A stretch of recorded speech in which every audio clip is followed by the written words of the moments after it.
morning. So today what I'm doing is I have some of these venison packages. They're a couple years old. Obviously they're freezer burn. We're not going to eat them. And so instead of throwing them out, I'm going to basically simmer them. I'm going to boil them down. I'm going to cook them. And these are bound for my chickens. As you probably already know, chickens are omnivores, so they eat both plants and animals or meat. Most of the time they get their protein from grubs or insects or any creepy crawlies that they get while they're out running around. However, right now it is the middle of March, and in true Montana style, it's still very cold outside. We don't have any really bugs or anything like that. So what I'm going to do is I'm going to supplement my hens by cooking up this old meat that isn't any good to us and let them enjoy the extra protein. So I have 1, 2, 3, 4, 5. I think I have 5 pounds in here. I put 3 cups of water in, and I'm going to put the lid on, and I'm going to leave it a little askew so that it'll vent. And I'm literally just going to cook it for probably about 40-45 minutes. I'm going to let it do its thing. I'll stir it a couple times. So basically I'm going to make a venison soup for them, if you will. And I'm going to feed them moisture and all because it's cold outside. And so they will enjoy the warm food. All right, so the meat's been on the stove for about 30 minutes. I stirred it quite a bit, made sure that all of the chunks were broke up.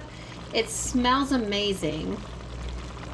So one of my policies is to always cook the meat that I give my hens. They are omnivores, and our season of insects and grubs and worms that are available to my free-ranging chickens is pretty short. So I do supplement with protein. I raise mealworms, so they do get mealworms, and I cook meat that is no longer good for our family, something that we are not going to eat. I will cook it for them. I do not feed it to them raw. Obviously the mealworms are raw. The only meat that I give my hens or my chickens raw is fish. If I have fish that is in the freezer and it gets freezer burn, I would just give it straight to them. But everything else I do cook for them at least part of the way through. I want to make sure that there's no bacteria in it, especially if it's been in the freezer for a few years like this.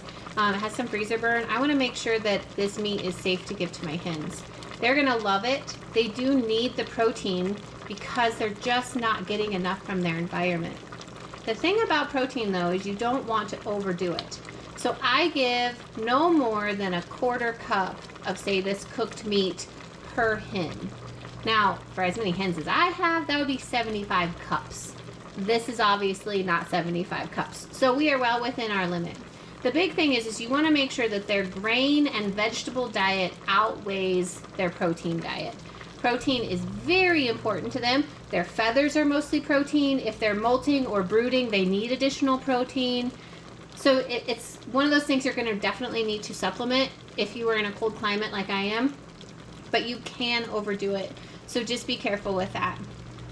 Always cook the meat. I really like bone marrow. If you have the chance to be able to boil some long bones from something you harvested, they love it. It really makes your chickens shine. It like brings out the oils in their feathers. It really makes them slick up.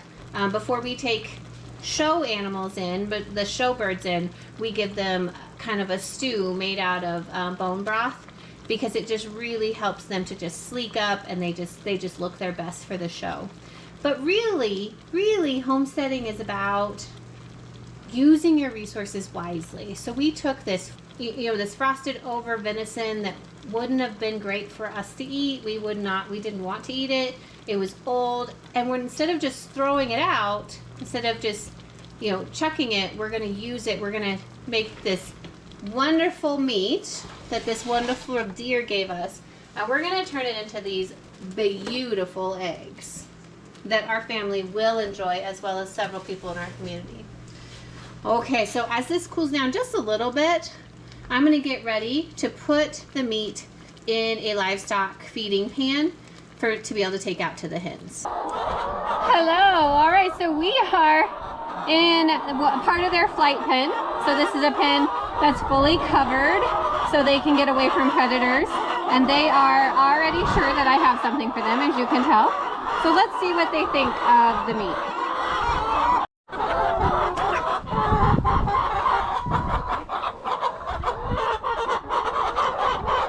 As you can see, they're very excited to see the venison. It is warm because it's still pretty chilly out here, but they are loving it. They dug right in. They're coming up and getting big pieces and taking off with it and then finding a place to eat their piece. Some of them are standing in it. As you can imagine, that'll be gone here pretty quick. And they'll sleek right up. And another resource not lost. Thanks for watching.